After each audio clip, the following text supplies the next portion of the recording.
Hey guys, how you doing? What's up? Welcome to my channel. My name's Chana. I want to share with you some things that you can teach your kids about Yom Kippur. Because it seems like it's such a sad day, and we want to teach our kids about sinning and, doing wrong and things like that. But there is such beauty in the day of Yom Kippur. It's actually one of my favorite holidays. And I'll share with you some really cool things about Yom Kippur. And what I hope is that you can learn something. And then what you learn from this video, you can then translate to your kids, teach to your kids in their own way so that they can understand also and see the beauty of this day. Okay, so the first thing about Yom Kippur is that it is one of the happiest days of the Jewish calendar. It says it very clearly that there are no happier days in the Jewish calendar like Yom Kippur and Tu B'Av. Okay, now how is it that Yom Kippur is one of the happiest days, right? Because you think of the things that we do on Yom Kippur, right? We fast, we don't eat, and you look at the prayers that we say. If you look into a machzor and you read the words, it doesn't seem very happy. And the tunes that they're sung in does not seem like happy tunes. They seem kind of the opposite of happiness, right? But it's not. It's a deep inward happiness. And it kind of goes like this. I'll explain it to you like this. We had a membership to a trampoline park last year.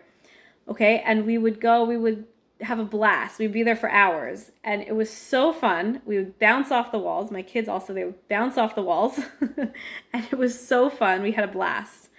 And then when it was time to leave, we got our shoes on and walk out the door, and then kind of like the moment you walk out the door, it's like quiet, right? Like the music is not blasting. The light is different because inside of the trampoline park we went to, it was like very dark lighting. So the sun was shining, right? And then you get into your car and everyone's buckled in, and kids, they feel like happy, right? They feel content, they feel satisfied. The effects of the trampoline park are still with them. They're thinking about how happy it was, right? The time that they had, but they're in the car now. It's time to go. And it's that like deep inward happiness it's so deep that you just are still, right? That's kind of like the happiness of Yom Kippur. It's not the happiness that you would think that you're like dancing around and jumping, right? Like when you're at the trampoline park, that's one level of happiness. And then when you're finished, there's another level of happiness where it's like even deeper, the effects are still there, and you're like content. Okay, so that's the happiness of Yom Kippur. I'll share with you another analogy, and I learned this when I was in college, just to help you understand the happiness of Yom Kippur, right? So I ran New York City Marathon, and the very next day I had to go to class.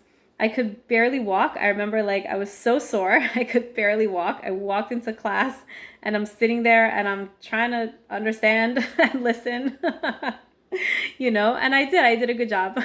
I was okay. But no, so I'm sitting in class and it's a serious class, right? We're learning about psychology, different things. I was so pumped. I felt so good. But I was sitting in class and I had to learn and I had to listen and take notes and blah, blah, blah, right? But I felt good inside. So it's like that inside happiness. The atmosphere is not such that you can express it because that's not the atmosphere. That's not the environment, but it's inside. The happiness was internal, and it's this deep happiness. It's a deep connection to Hashem. Yom Kippur, we connect to Hashem like we're like angels. We're like angels on Yom Kippur, right? Angels don't need to eat.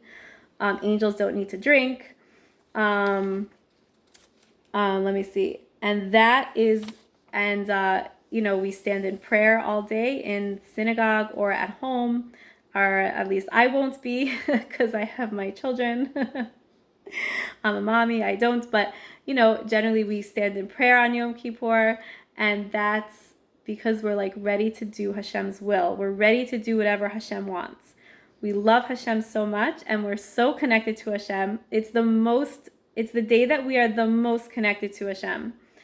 And that's one thing that I think is so important to teach your kids is that deep inner happiness of Yom Kippur, that it's so deep that you're still, okay?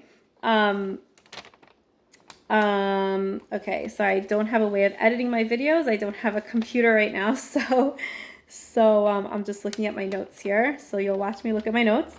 When I go to the next thing that I think is important to teach children, is that the name Yom Kippur, Yom HaKippurim, what does that actually translate as? Literally, Yom means day, Ki, like Ka, means like, and Purim is Purim. Yom HaKippurim, a day like Purim. Purim meaning, Haman, Queen Esther, Mordechai, right? The holiday. A day like Purim. Imagine that. Yom Kippur is a day like Purim. How is that possible? Well, they're opposites. They're opposite holidays. And I'll share it with you like this, and you and your kids can come up with some of your own ideas, and there's no right or wrong, okay? Whatever it is. So Yom Kippur is a day where we do not eat. We fast, or at least the mommies and tatis fast. The kids do not fast. But Yom Kippur, we don't eat. And on Purim, we for sure eat. We give out gifts of candy. We eat lots and lots of treats and sweets, right? So that's one opposite. Another opposite is that the day before Purim is a fast day. It's called the Fast of Esther. And before Yom Kippur is not a fast day. The day before, it's a feasting day. It's a mitzvah to have a big feast the day before Yom Kippur. So those are two opposites. Let me see. There are other opposites. One is that on Yom Kippur, we're celebrating being malachim, right? Like I just said, on Yom Kippur, we're like malachim who don't need to eat, who don't need to drink. We stand in prayer all day. On Purim, we're celebrating our humanness, right? Being a human, that we were not that Haman, that we're alive, right? That we were not killed, Baruch Hashem, and that there was all this divine intervention that Hashem saved us. So there's a lot of different similarities and differences. I'm sorry, not similarities. There's a lot of differences, and not just differences, but opposites. Okay, now there is one similarity, is that it is a day to connect to Hashem, and this is with every single day, every single holiday, right? Is that every holiday is a way for us to connect to Hashem. And another thing that I think is important for children to know about Yom Kippur is that it is the day that we were given the second set of luchos. I'm kind of changing the subject. Okay, next item. Another thing that they should know is it's a day that we were given the second set of luchos, the second set of of the tablets. The 10 Commandments were written on them. The first set was on Shavuos, and the second set we were given on Yom Kippur.